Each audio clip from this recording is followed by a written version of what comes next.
In June 1815, Europe was waiting for one piece of news. Not a speech, not a treaty, not a royal decree, a battlefield result.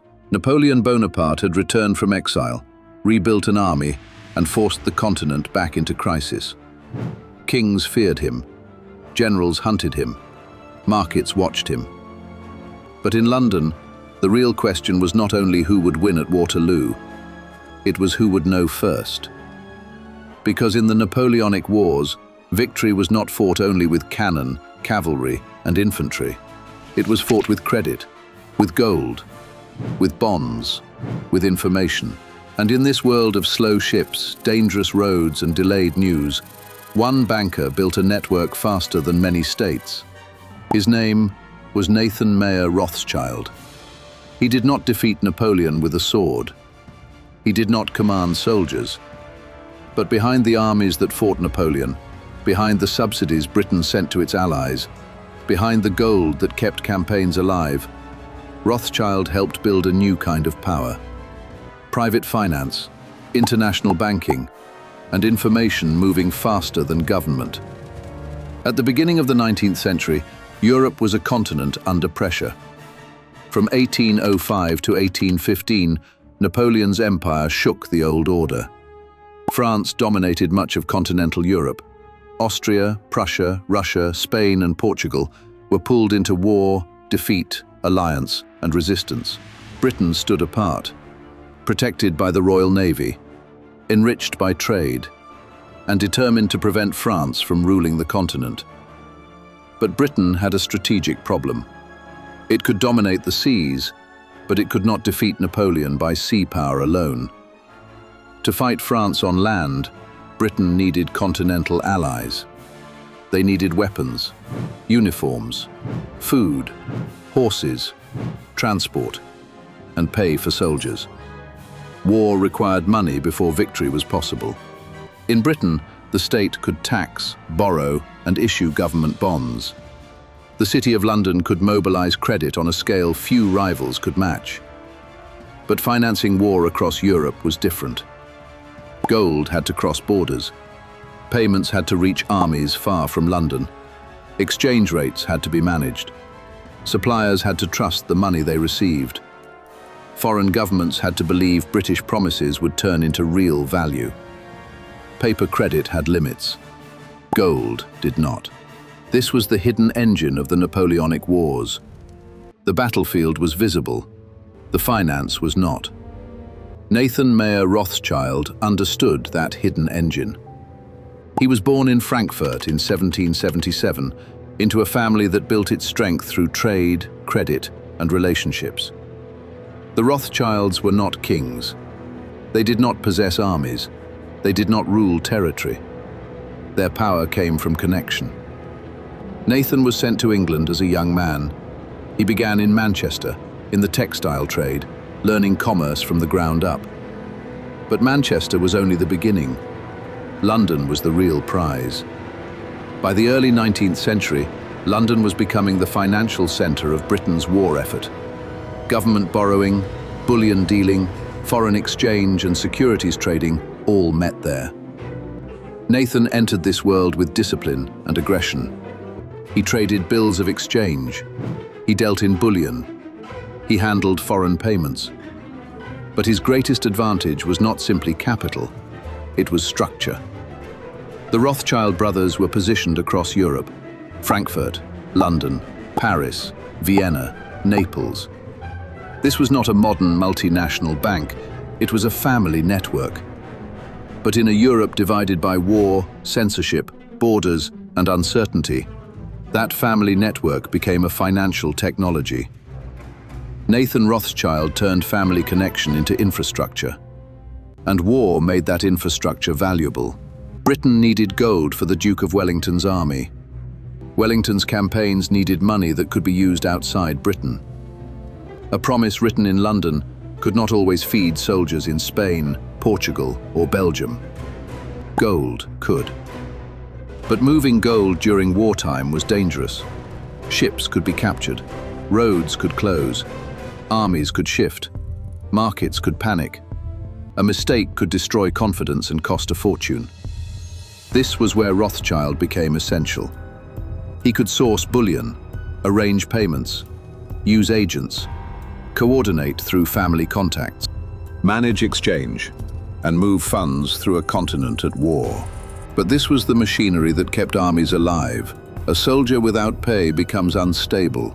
An ally without subsidy becomes unreliable. A campaign without finance becomes impossible. Finance was not secondary to war. Finance was one of war's foundations. Rothschild helped solve the problem of moving value across a broken continent.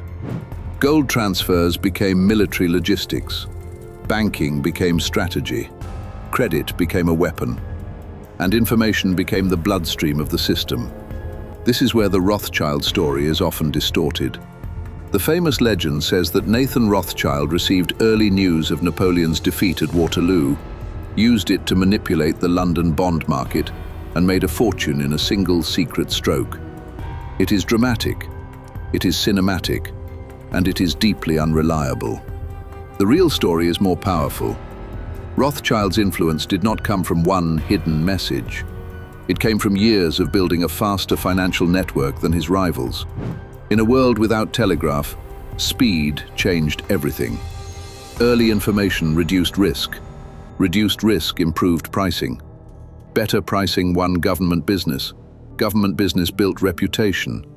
Reputation attracted capital. Capital expanded the network. This was the feedback loop of financial power. Not magic, not mythology. Infrastructure. The Rothschild network worked because it solved real problems. Governments were slow, borders were unstable, currencies differed, trust was scarce. But the brothers could operate through family confidence, private correspondence, local knowledge, and commercial discipline.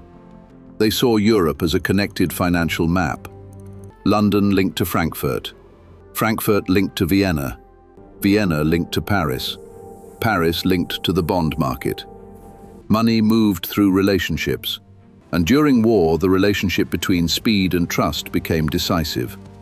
In 1815, Napoleon's return created the final crisis. Europe mobilized again. Britain and its allies prepared for confrontation. Wellington faced Napoleon in Belgium. The battle became legend. Waterloo. On the battlefield, Napoleon was defeated. But in finance, the lesson was larger than one battle. Modern states needed more than courage and command. They needed borrowing capacity, liquid markets, international payments, trusted intermediaries, information networks. Rothschild emerged from this period with a reputation few bankers could match. He had helped move gold through one of Europe's most dangerous financial moments. He had shown that a private banking house could serve governments. He had demonstrated that finance could cross borders, while armies crossed them too. After Napoleon's defeat, Europe did not return to the old financial world. The 19th century became the century of sovereign bonds. Government debt became a central instrument of power. States borrowed to fight, borrowed to build, borrowed to stabilize, borrowed to expand. And private bankers stood between governments and markets. They underwrote loans, distributed bonds, moved capital, managed confidence, and connected investors to states. Nathan Rothschild did not invent government debt. He did not invent banking. He did not create international finance alone.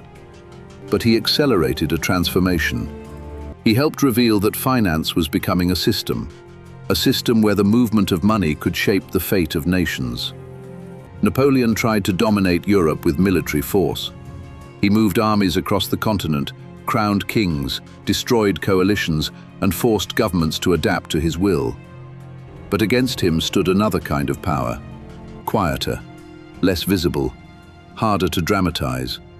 The power of a state that could borrow, the power of a market that could fund war, the power of gold delivered at the right time, the power of news arriving before rivals, the power of a banking network that could operate across borders while Europe was breaking apart. That was Nathan Rothschild's world, and it helped shape the Europe that followed Napoleon. A Europe where finance became international, where bonds became instruments of state power, where information became capital, where private banks became part of the machinery of government. The story matters because it reveals a truth that still defines modern finance. Power does not always look like an army. Sometimes it looks like a ledger, a courier, a bond certificate, a gold shipment, a trusted name on a piece of paper.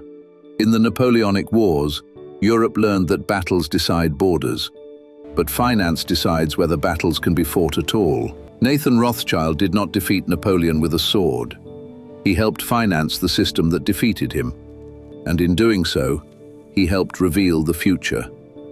A future where money could move faster than armies, where information could become capital, where credit could become state power, and where the fate of Europe would be shaped not only on battlefields, but inside the banks, counting houses, and bond markets that paid for war. Napoleon's empire fell at Waterloo, but the financial world that helped bring it down was only beginning to rise.